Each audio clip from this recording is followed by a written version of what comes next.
Welcome to Genesis Center for Spiritual Living. Please stand and sing our opening song, My Soul is Welcome Here.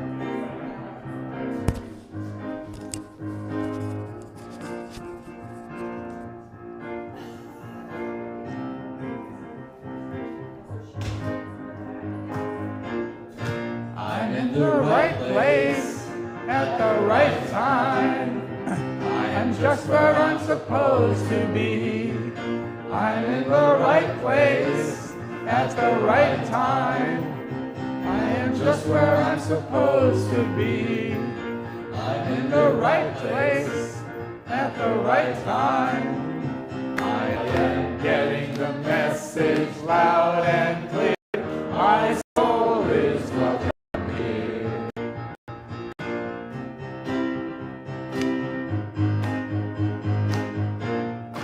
I'm in the right place at the right time. I'm just where I'm supposed to be.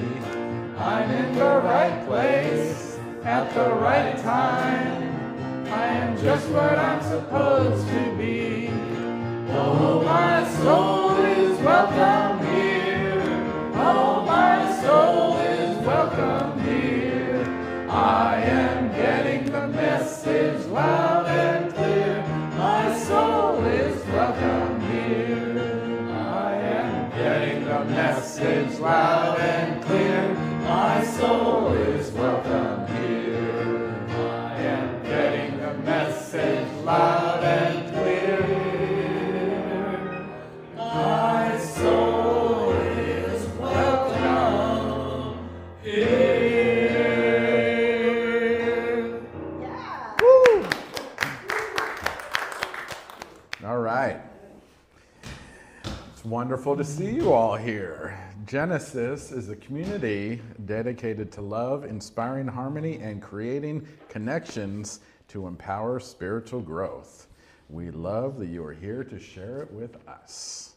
My name is Randy Singer, and I will be your host this morning. Our online host is Eric. And if this is your first time watching online, please comment on how you found Genesis. Let's go into our vision and mission and vision statements. Please read with me. Mission. We are building a vibrant community, cultivating a garden of spiritual growth, honoring vulnerability, creating a safe place of comfort and peace, where all are welcome and accepted. Vision. Genesis is a bright beacon with an unshakable heart of love, accepting all. Genesis is a home for the soul. Creatively express our spiritual brilliance. Brilliance! All right.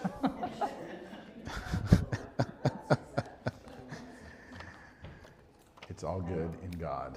Okay. So today, for our announcements, today after service is a prosperity workshop. Rev James will be leading this workshop on affirming abundance in our lives, how we can live an abundant life. Do you have enough love, play, time, money, etc. in your life? Abundance is our birthright. Come and claim it. So the book study is canceled today, so we can do this workshop. All right, it's a Wednesday intention circle at 7 p.m. to 7 p.m. to 8 p.m. via Zoom with Karen L. Williams, practitioner, and Cynthia Zink, practitioner. They will be leading the intention circle.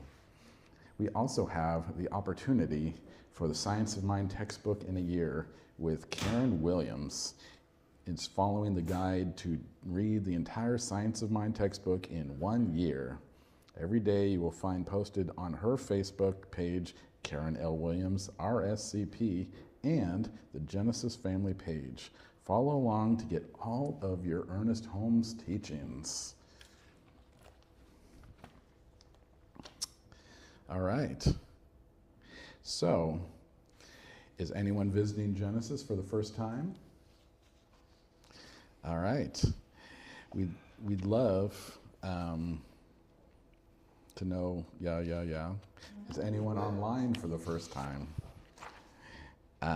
So you would like to, blah, blah, blah. If you can like more more information about Genesis, you can visit our website, genesiscsl.org, or talk to our greeter, Cynthia.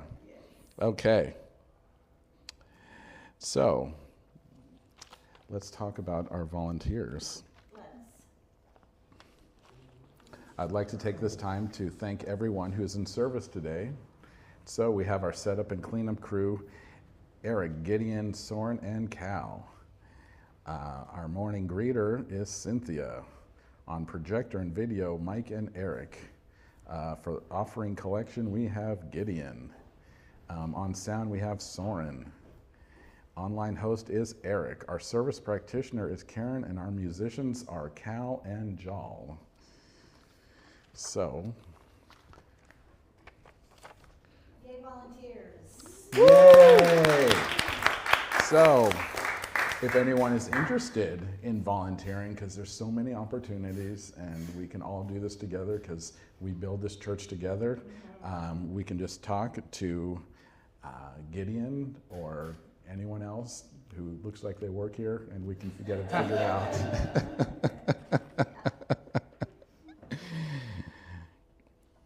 All right. So now it's time to stand and take a moment to greet those on either side of you. We'll take a moment. Good to see you, Gideon. Glad we figured out that pipe thing.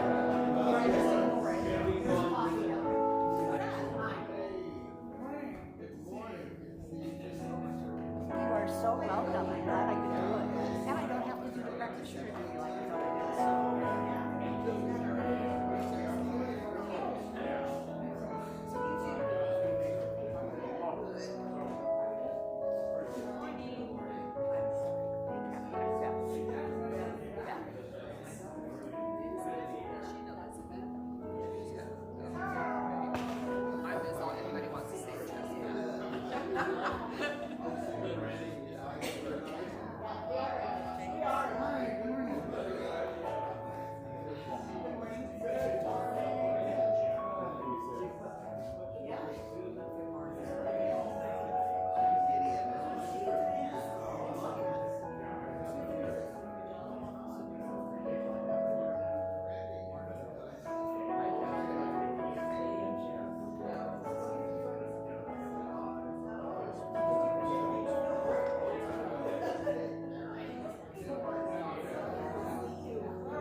Today, our practitioner in service is Karen Williams. After service, you can meet her in the alcove for prayer.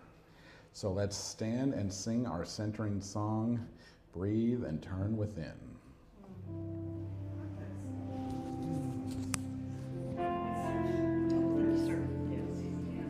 Sitting is better for the song. Yes.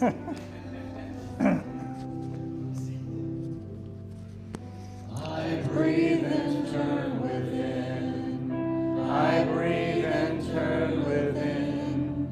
I open up my heart and feel God's presence.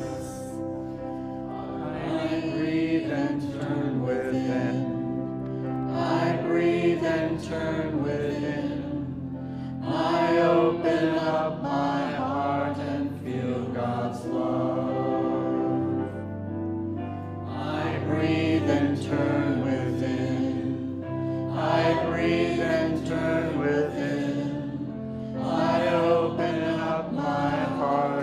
feel God's presence.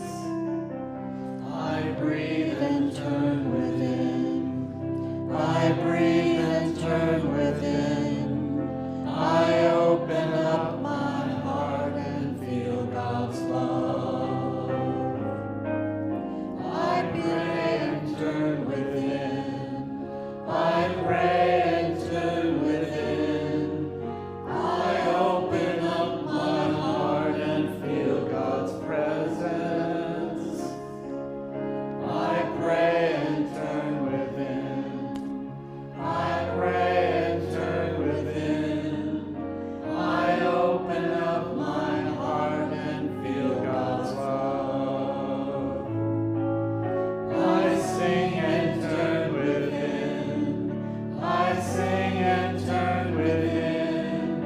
I open up my heart and feel God's presence. I sing and turn within. I sing and turn within. I open up my heart and feel God's love. I open up my heart and feel God's love.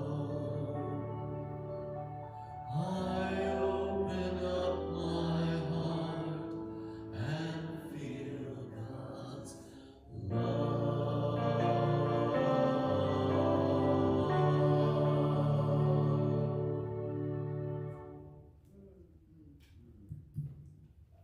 Beautiful. And on the heels of pneumonia, thank you so much, Cal.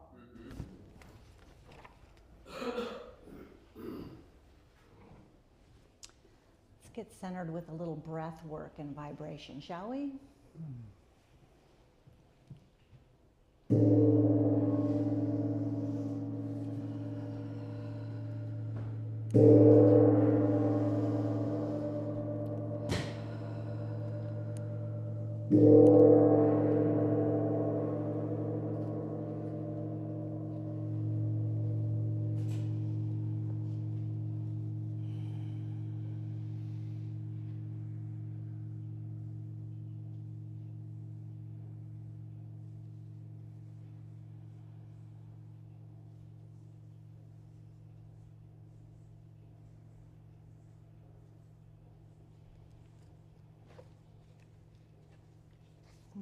Riding that out. My name is Karen Williams, and I'm a practitioner here at Genesis Center for Spiritual Living, and I will be doing a reading today from Stepping Out of Self-Deception by Rodney Smith, and then I will move straight into prayer. So whatever posture you want to take during the reading and prayer work is up to you. I invite you to open your heart and open your mind. I chose this reading because of what is happening in the world right now, the us versus them, and in so many ways, but in the most dramatic and destructive kind of way, visually, what is happening in Israel and the Gaza Strip. And so I wanted to bring in, continue with that idea of paradox and the sacred and the mundane, which is Rev James' topic today with this reading.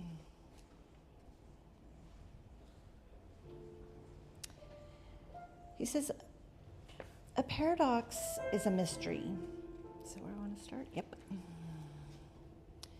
It's a mystery because the totality is unknowable. The mind is shut out of a paradox and cannot find its way in, leaving it bewildered. The mind's existence depends upon forming a conclusion within a paradox and making life knowable, therefore shutting down the miraculous. The mind works overtime to solve a mystery and eliminate it as quickly as possible. Despite the mind's attempt to keep confusion at bay, we are still drawn to an unknowable circumstance because the joy that arises within its mystery. Like reading a good mystery novel, joy and interest accompany a paradox. How do we live within paradox? How do we live with the fact of light being a particle and a wave, with emptiness of self and the fullness of me, a yearning to create and nothing to be done, with time, distance, and measurement, and the dazzling darkness of timelessness?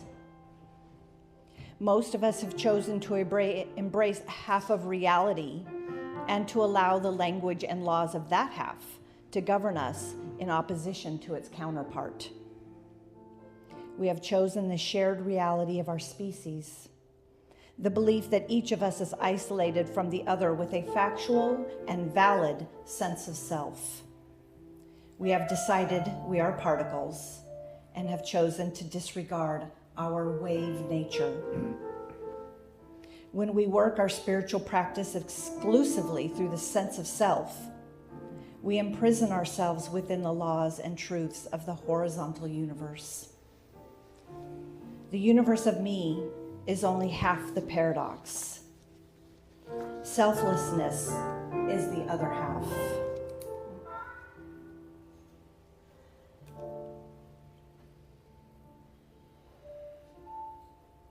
And so as I acknowledge the this and the that, the good and the bad,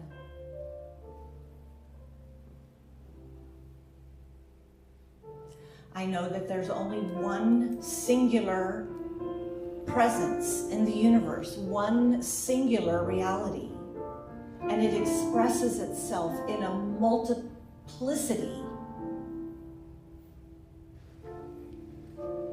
in an infinite variety of ways.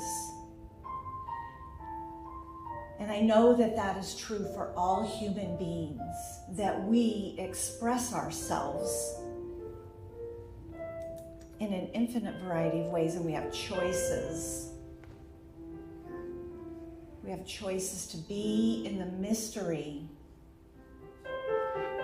to allow what is unfolding to unfold within that divine context of life itself, of love itself, of purpose and meaning. And that happens when we choose it. That when we remember that there's only the one thing happening, it is God, it is life, it is the infinite creative power of the universe unfolding, no matter what it looks like. It look like a newborn child or the rubble of a bombed out building.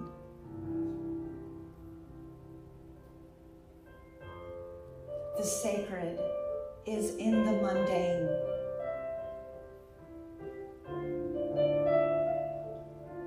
All of life is meaningful and purposeful. I am meaningful and purposeful. And the light that I choose is a counterpoint to the darkness that someone else might be choosing. I do this consciously and willingly. I can hold the paradox. I can hold that space because I know that truly there's only the one thing happening. There's only one thing happening within creation is destruction. Within love, there is hatred. Within joy, there is sorrow. It is all the same thing. It is all the same thing. And so I bless it all. I bless that suffering. And I bless that deep joy. I know that there is balance. There is harmony. There is order in the universe, and I am a part of that. I willingly accept that. I choose that, and I act from that point, knowing that this is true. By the power of my word, I bless it and I let it go. And with great gratitude, I open up this service to Reverend James and the message that he has to offer us today, that prosperity exists within the great paradox. Prosperity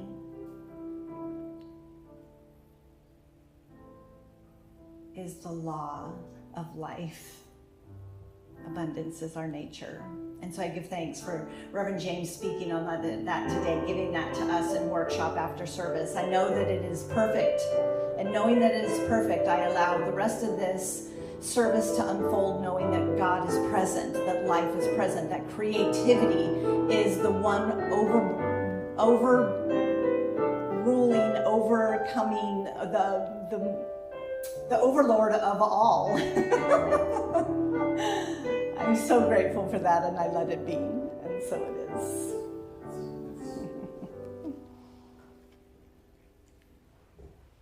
We're going to have Cal. Please welcome Cal. Yes, welcome him.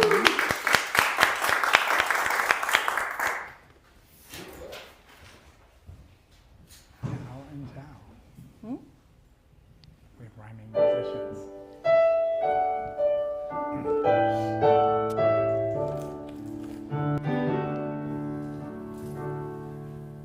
Love is my decision. It's up to me to give up my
Thank you, Cal and Val. That was wonderful, and what a beautiful choice for a song. Love is our decision, That's right. and it's a decision that works well for us. It makes our world into a better, more loving, happier place. So I'm going to start off today talking about,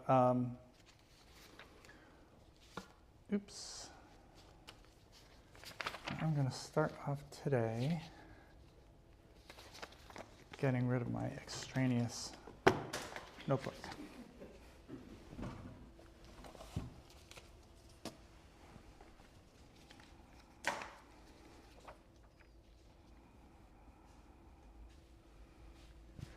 So we have an opportunity in our lives to look at what's in the world and to bring spirit to it. Yeah.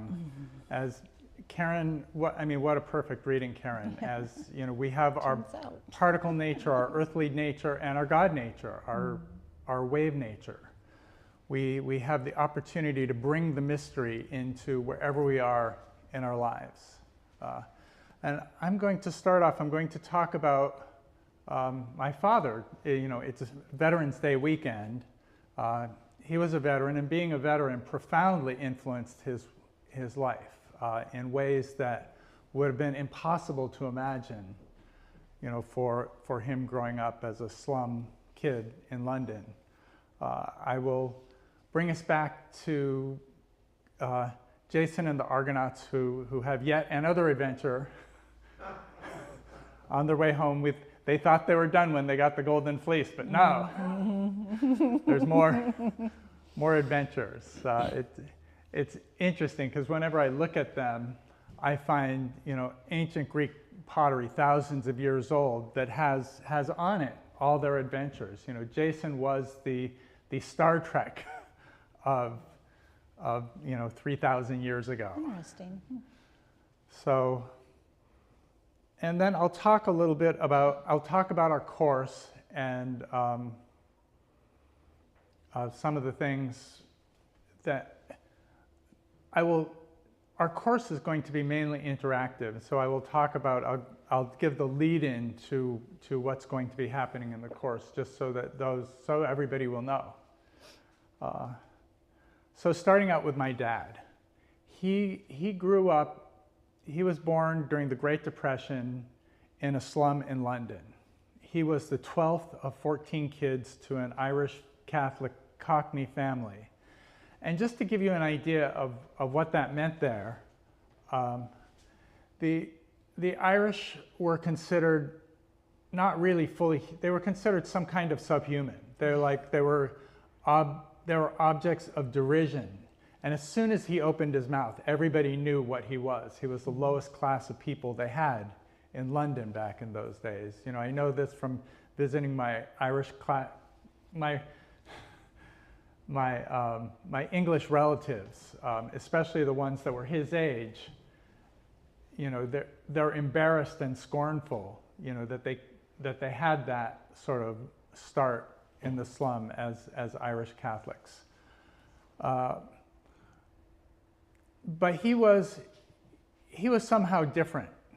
He went, you know, they had the worst schools in London, but they had a standardized test when he was coming out of elementary school, or in you know, they divide up school different ways. Right.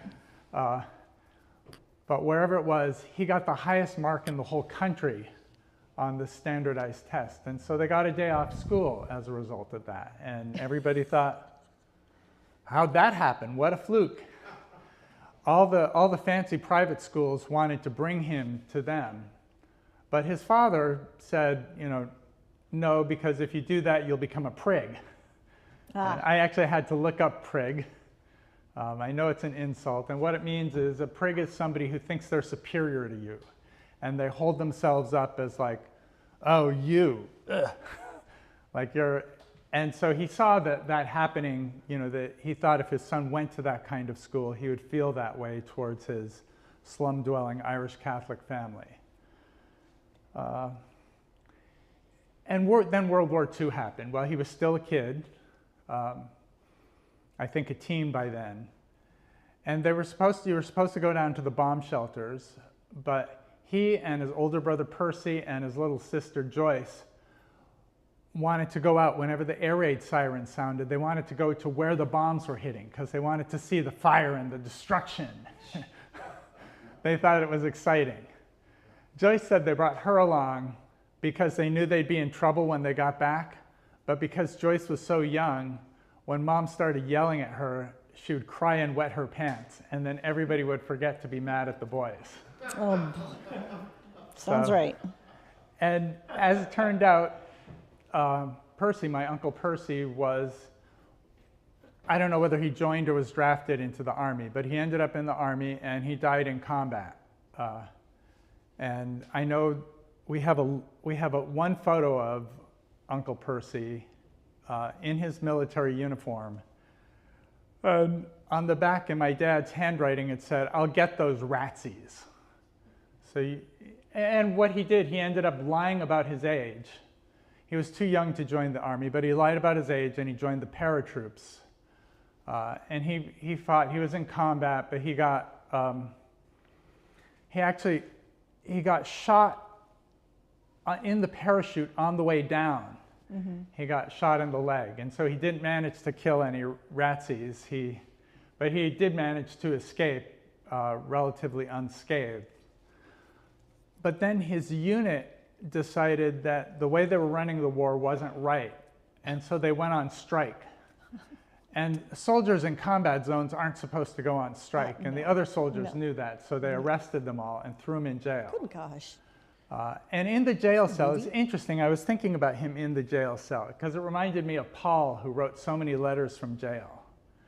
And there was my dad in jail, and his mother and sister went to talk to Winston Churchill, the Prime Minister, to get him out. They said, he's underage. I mean, he still hadn't turned 18. He was only 16 by then. He was still underage. They said he wasn't a ringleader. They just took him along, and who knows whether he was a ringleader. This is what you tell the Prime Minister when you want him to get out. And he said, okay. My dad was like, no. He saw an opportunity. He said, well, you're on speaking terms with the Prime Minister. I would like to have a full scholarship to college.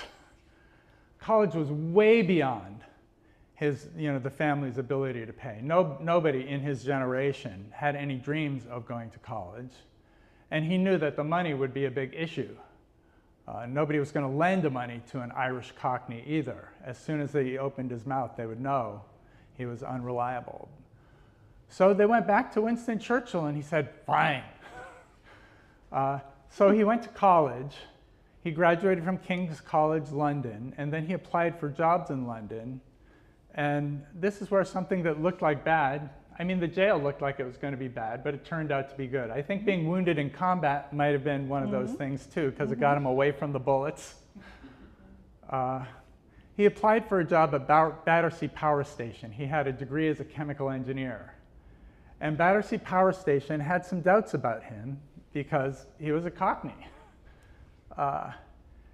And they weren't making up their mind about him because he was so fully qualified. He was better than any of the other candidates, but he was a Cockney. When they finally wrote him a letter saying that he was accepted, he was already midway across the Atlantic on a boat to Canada.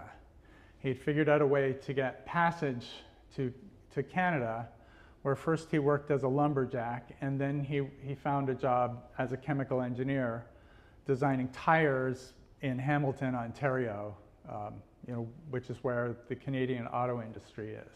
And he met my mom. Phew, it worked out for me. Yes.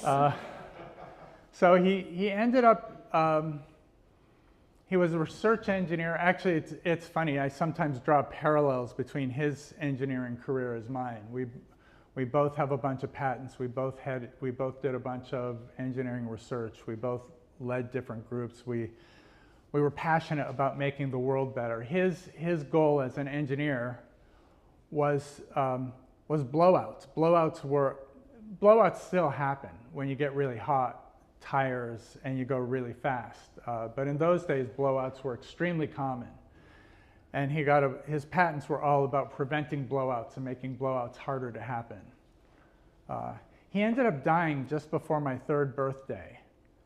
But that was, actually I want to tell you about Uncle Percy first. So Uncle Percy died in combat. And the way they knew Uncle Percy died in combat was that he showed up, he woke up his mother, his Aunt Mary, and his Aunt Peggy. He went to their bedrooms in spectral form and said, I'm in a better place. You know, don't worry about me. I'm doing fine. I'm in a better place. You know, you guys go on and lead your lives.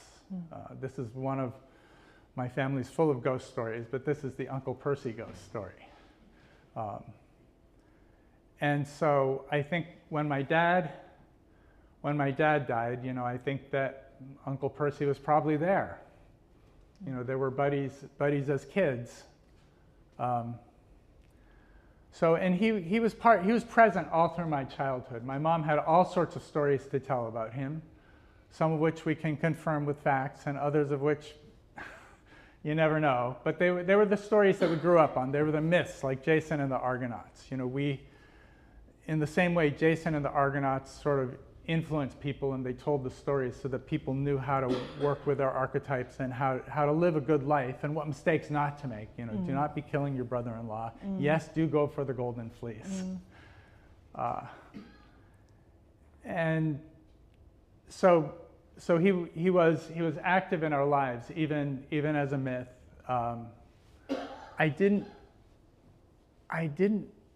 I grew up atheist, and so it never occurred to me that I might have sort of invisible help. But the invisible help I had was the invisible help of the stories and the myths and the tales we were learning. So I think the lesson we get is he managed to move from the physical limitations of being, you know, the poorest kind of London person living in a slum with no prospects of education, in fact, in jail, court-martialed, or ready to be court-martialed, and he turned that into a college education and a career making the world a safer place, saving probably thousands of people from deaths in blowouts. So that's a thing. That's a way he moved. He knew his potential. Other people may not have, but he made sure they did know his potential, and he did get the opportunity. And he managed to live in a way that gave his kids the opportunity. He bought a life insurance policy it was 2 months before the plane crash. And so they paid double, because the double indemnity, that was one of the things they did in those days. Who knows why? So his thoughtfulness in wanting to get a life insurance policy also was helpful. So that is a way somebody with, you know, very few prospects managed to grab onto the abundance in the world. Last week we talked about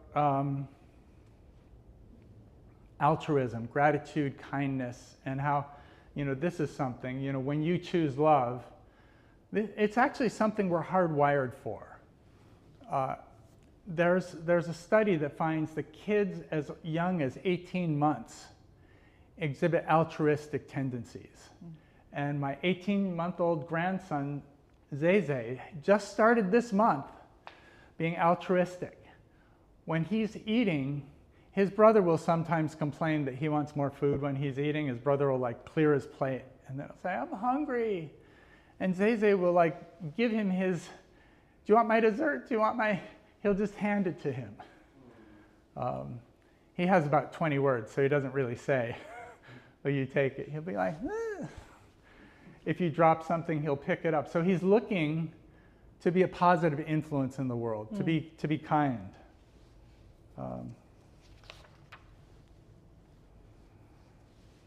So moving to the Argonauts. The Argonauts, they thought they were done. They thought they had the golden fleece. Actually, let's talk first about Jason. So Jason is ancient Greek for healer. That's what his name means. And he was taught, he went to school in a special place too, like my dad going to King's College London. Jason was educated by Chiron, who was a centaur. He was a half horse, half human. And it was interesting because he was rejected, Chiron was rejected by his family for that. When his mother gave birth to a half horse, half human, she's like, I am not bringing up this monstrosity. And so Chiron had other relatives who helped bring him up, but it was, he began his life being rejected by his mother. And what he did, he studied and he learned. He was very intelligent, and he got over his birth. But then he ended up getting stabbed by a poison arrow, shot by a poison arrow. And the way he became half horse, half human is the god who was his father was in horse form when he was manifesting Chiron. So his human half was this part, and then the horse part was his god form. His god form couldn't die, so it was just painful. So he suffered immense pain throughout his whole life. But then this helped him teach. This made him the most empathetic teacher in the world. And he ended up teaching Hercules, was his first famous student, as you've seen, if any of you have seen the Disney Hercules movie, you'll see Chiron plays quite a role in that one.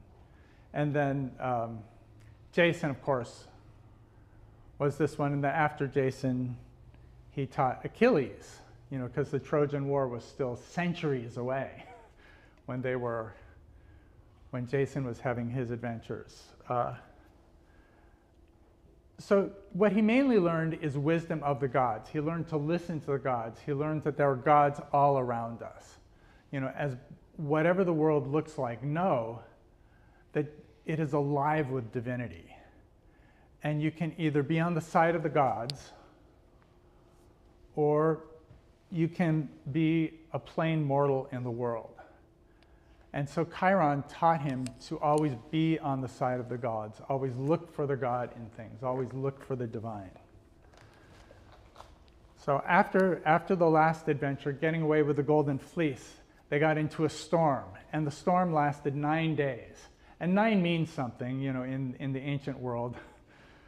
Numbers always have meanings. 9 is a completion, but not a final ending. It ends one cycle and starts another. And at this storm, they got thrown into the desert. And they got thrown into the desert so far, they couldn't even see the ocean afterwards. Sort of like they rode a tidal wave into the desert. And they were stuck there with their boat in the middle of the desert, not knowing what to do. And so they talked to the gods. Hera was the mother of all gods, was looking out for them. And Hera, they ended up finding, Hera pointed out there was a hippocamp. A hippocamp is, I had to look this up. It's a mythical creature, or we think it's mythical now. Yeah.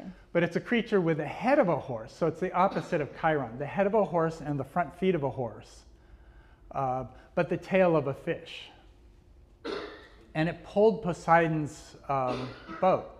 He had a team of hippocamps.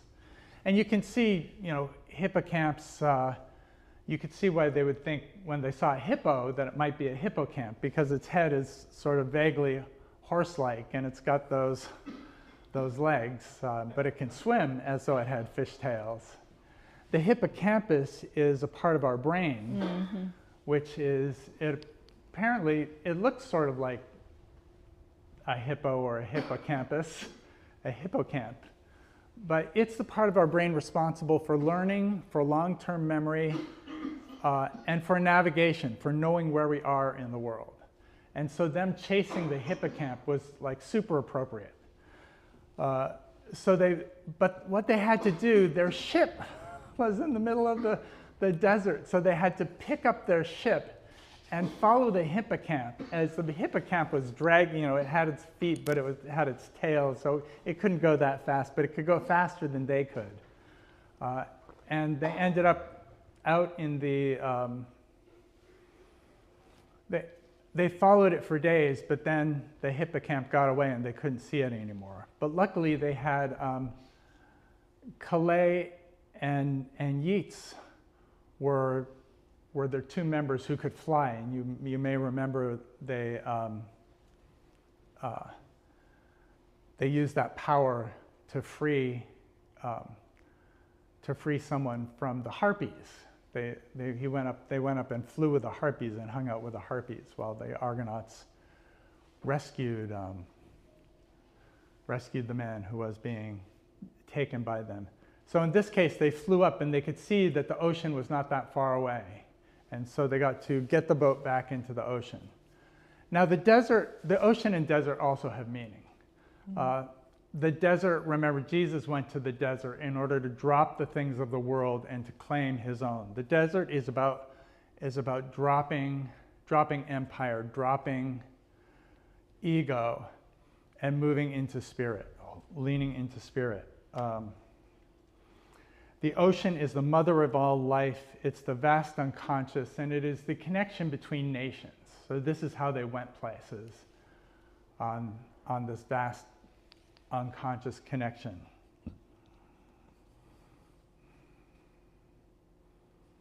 So that is how, and the hippocamps, the Phoenicians had printed them on all their coins. Because the horse stood for the Phoenicians, the horse were for commerce, and the tails were for the fact that they were a seagoing nation. And they sent their ships all over the Mediterranean. In fact, all over the world. They traded with India, they traded with China, they traded everywhere. And so this is what they did. So Jason, once again, managed to see the sacred. He was in this horrible situation and he got out of it. Like my dad was in jail. One would have thought that would be a bad situation, but little did he know this would be, the key to him making a positive mark in the world. So we know that wherever we are in the universe, we do live in an abundant universe. Everything we need is available to us.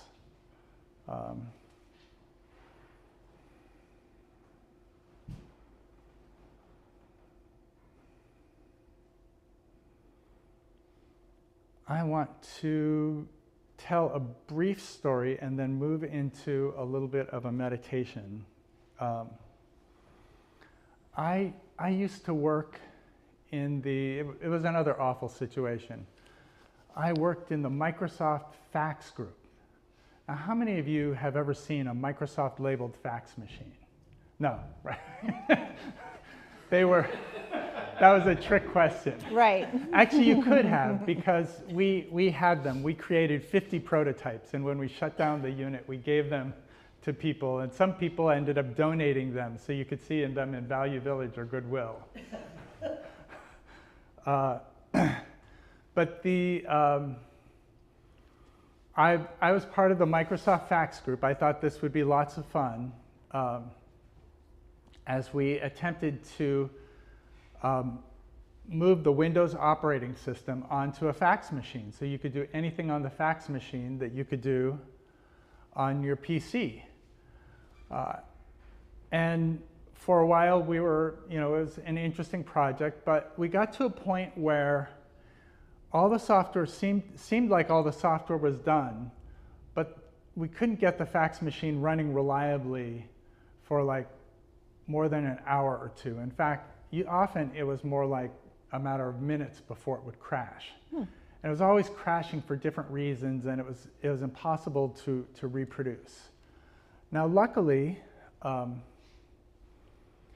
one of my engineers from Appalachia, went to University of Knoxville, Woody Beverly, came up with a simulation that helped us. He came up with a way, I should say, while Woody was working on this, people got really testy. everybody was pointing fingers at one another because for months it seemed like we were after making loads of progress at first, for months it seemed like we were making no progress. We were stuck in the water, and everybody wanted it to be somebody else's fault. Right. But somebody saw an opportunity, and what they did was they created a crazy Rube Goldberg contraption that would allow us to simulate the normal use of this computer, this Windows fax machine. It would send paper to be faxed, different kinds of paper to be faxed at random times, and then send requests for fax from all the PCs connected to it in a network, and get faxes from all the PCs in the network. So it created this whole Rube Goldberg contraption to get the thing going. And suddenly everybody in the group thought this was the most wonderful thing, because you could look at it, everything it did, it kept careful track of, so you could reproduce it easily, and we could fix the bugs one at a time. It was still hard work. It was months of slogging to get it done, but you could see progress. You could see steady progress. But what was more interesting was just that, we chose to love. We chose to work together. We chose to, everybody was working on this. Your number one priority, if you were anybody in that group, was to do what it took to keep that Rube Goldberg contraption running. At the time, I should say, we had very limited number of fax machines. At the end, we had 50. At that time, we probably had about 4. So we didn't want to waste them. We kept them busy. And so this was somebody who had, in this situation of bitterness, of wanting to blame other people, he just said, how can we work together? Where's the opportunity? He saw the fun in this. He saw the playfulness in this. And then everybody saw the playfulness in this, and there was always cheering and moaning and running around excitement. So that's, it's another situation. I mean, you see, it seems like a very profane situation, a bunch of engineers who can't make any progress, who are just fighting against each other and blaming each other for everything going wrong. But the right thinking made it fun and made it progress. And the happy ending is we got the fax machine running. We had 50. They also had 100 of them in Japan with our fax partners. We were demonstrating them. It was actually because we were so successful that you never saw a Microsoft fax machine, except if you're one of the lucky few. Because what the fax companies did was they cut their prices by 50 to 80%. Mm-hmm. They're like, that Microsoft machine is full of hardware and software. They can't afford to run it for this price. And they were so cheap, it wasn't worth getting our machines anymore. We're like, oh, we're out of that business. So the good news is, during the 2 years I was on that project, I helped make fax machines really cheap. There you go. By scaring people there you go. into lowering their prices. And I did have that fax machine around my house. I used it for like 5 or 6 years before I ended up donating it. So these are examples of natural abundance. I want to, Joel, actually, if you can come up, I want to do a little meditation to bring us into our four spiritual centers. So let's start off in our hearts. If you put your hands on your hearts, that can help. Mm-hmm. Imagine breathing directly into your heart.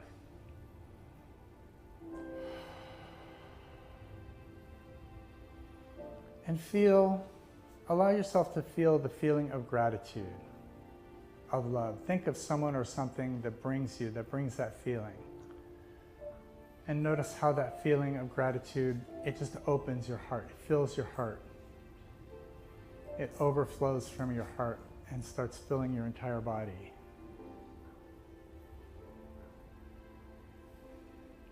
And now we're going to move our awareness to our feet. Maybe you can wiggle your feet, wiggle your toes. Are your feet warm or cold? Do you feel pressure on them? And now from your feet, imagine a connection down into the earth. In fact, imagine as we are all sending our connections down into the earth, that our connections, our roots are entangled with each other and connecting with each other. So we are all connected together in a sort of we space as we jointly send our connected roots down to the center of the earth.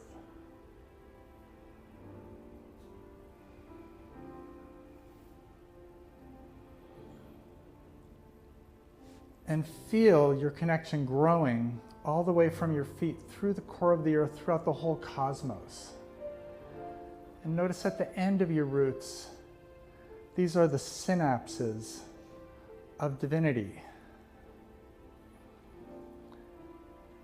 This is where the energy, the Christ energy, divine mind connects us to our incarnated embodiment. We welcome this divine energy from the contact point between the divine and the material. We are the connection between the unmanifest and the manifest, between our wave and particle nature, between what we know and the mystery. And now put your hands on your tummies. This is the home of our spiritual wombs.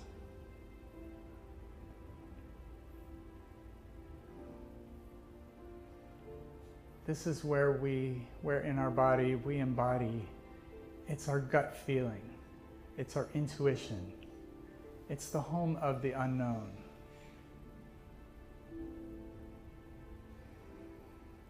Spirit lives here within us. The spirit of creation.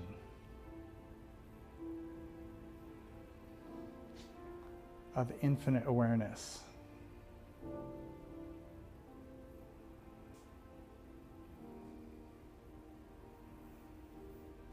And now connecting from our spiritual womb, we move our awareness back into our hearts, where we can feel our love, our gratitude, our ease.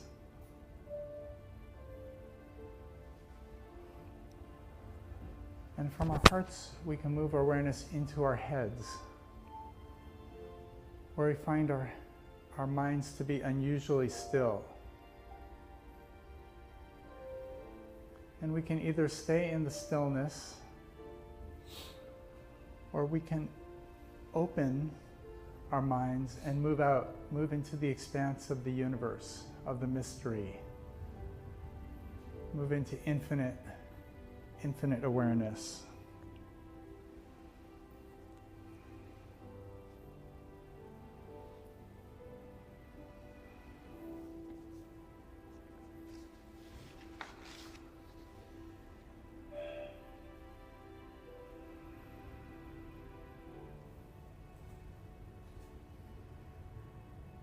And now we stay still for a moment in this transcendent mystery, in the beyond, as infinite awareness.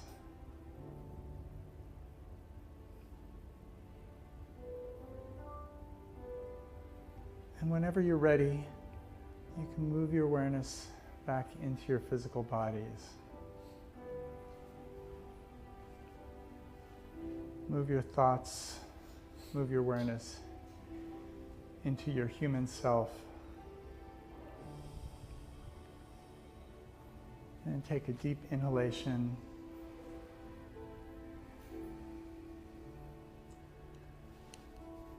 And then whenever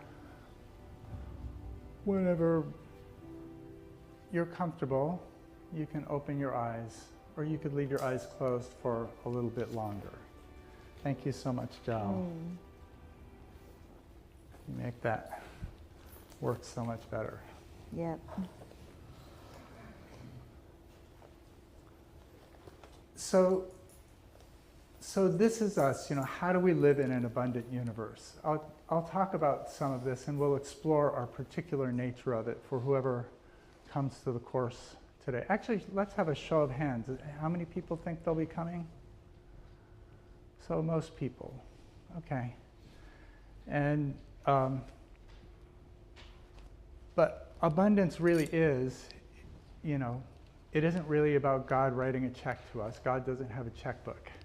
But it is about, opening to the mystery and allowing abundance to manifest and knowing what your abundance is. There can be traps that keep you out of abundance. The trap of scarcity, the trap of, believing that there's never enough or more is better.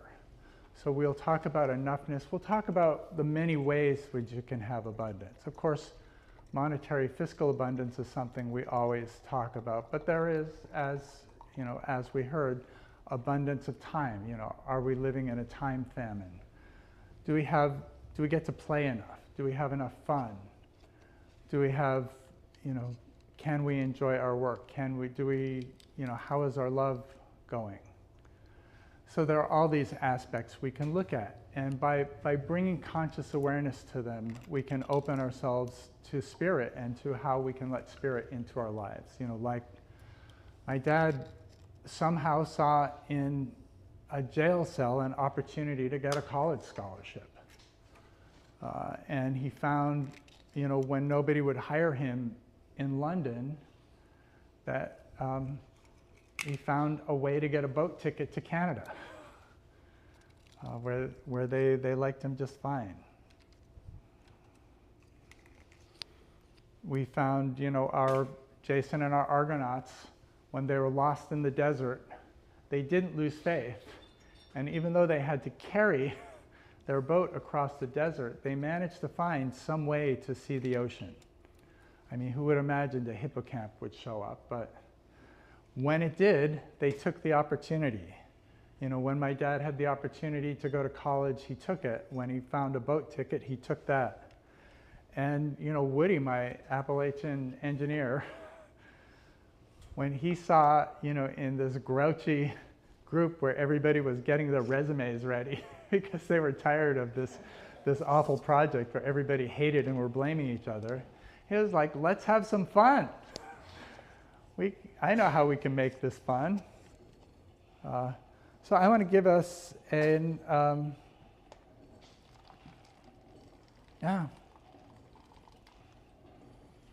I think the affirmation that we've, I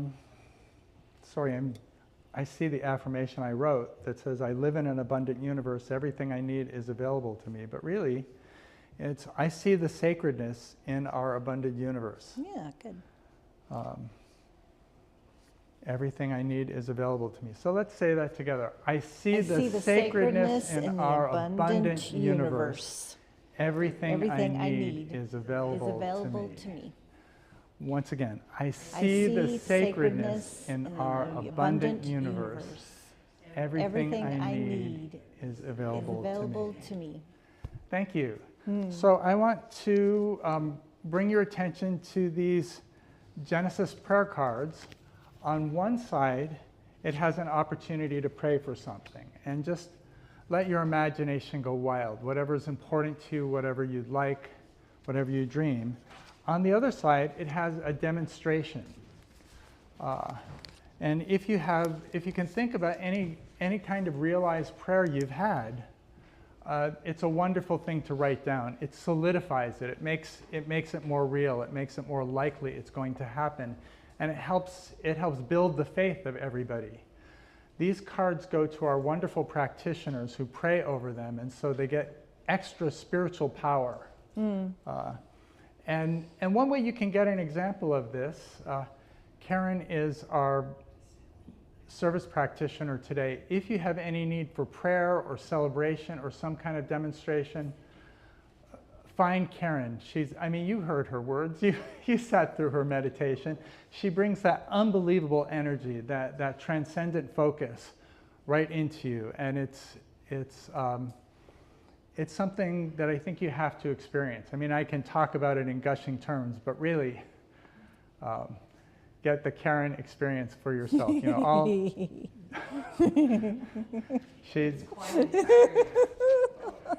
she's got the mystery manifesting right in our church.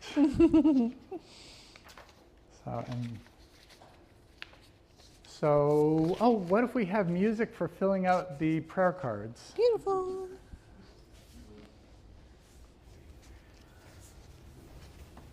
Thank you, Joel.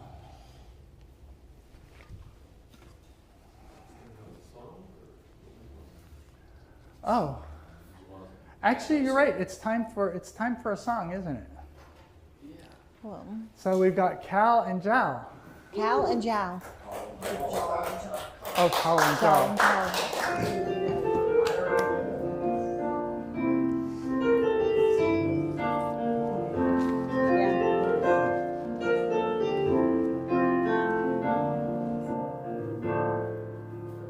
Remember as a child you dreamed of flying to the sky.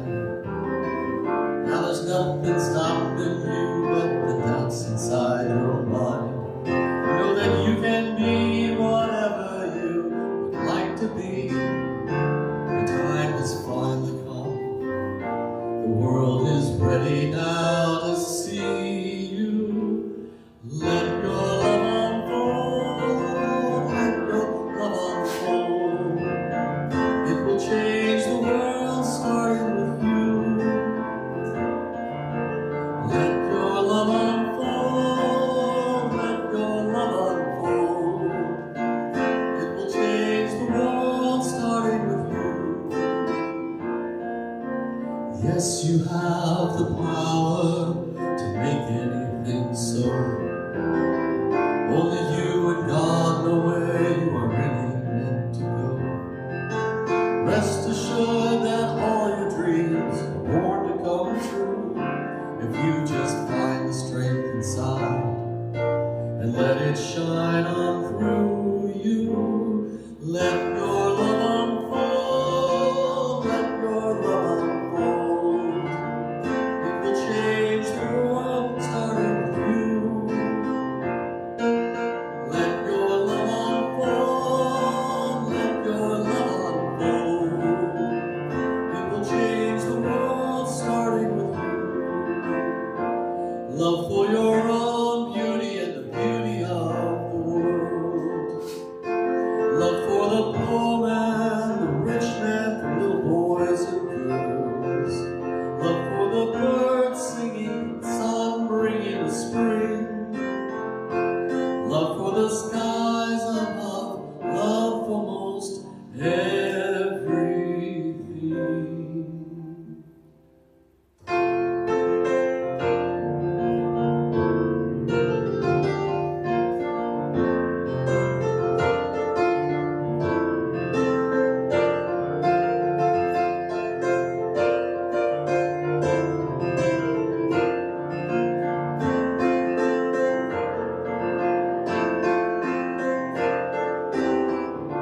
Do you love yourself as you know you should do? You are a child of God, there's no wall you can't break through. You just got to believe that your great destiny awaits. All your wildest dreams will turn into your soon fate. So let your love unfold. Let your love unfold. It will change the world, starting with you. Let your love unfold. Let your love unfold.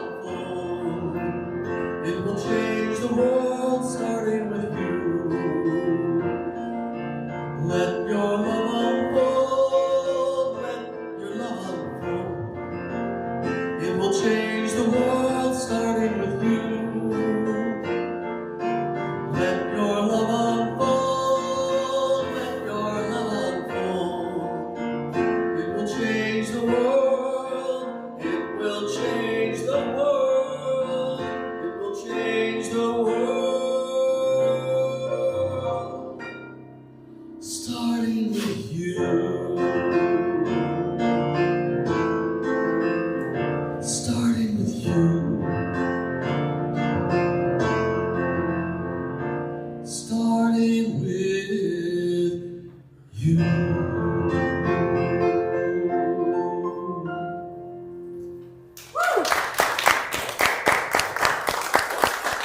Thank you, Cal. Gosh.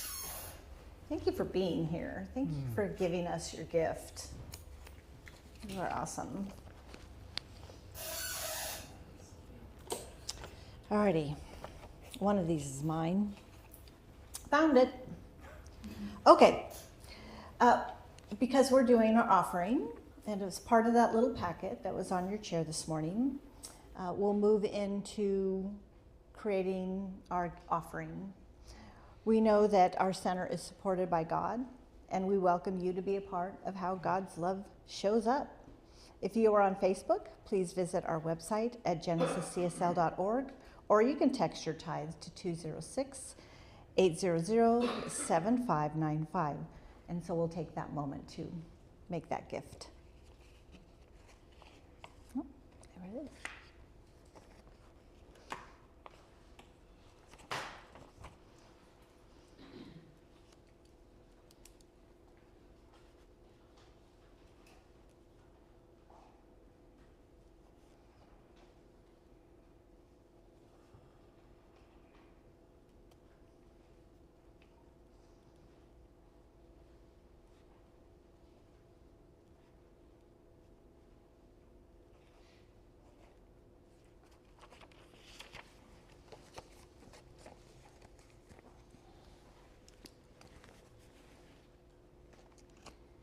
And if you'd like, you just hold your offering to your heart as we say our offering blessing.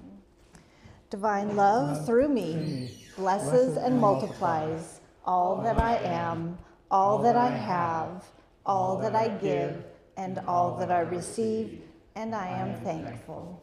And so we will sing our offering song while you put your offerings in the basket.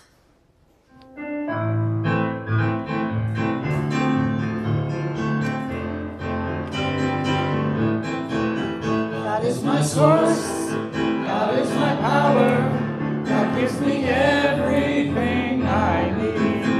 So I give thanks for all my blessings, God gives me everything I need. God is my source, God is my power, God gives me everything I need. So I give thanks for all my blessings, God gives me everything I need. God gives me everything I need. God gives me everything I need.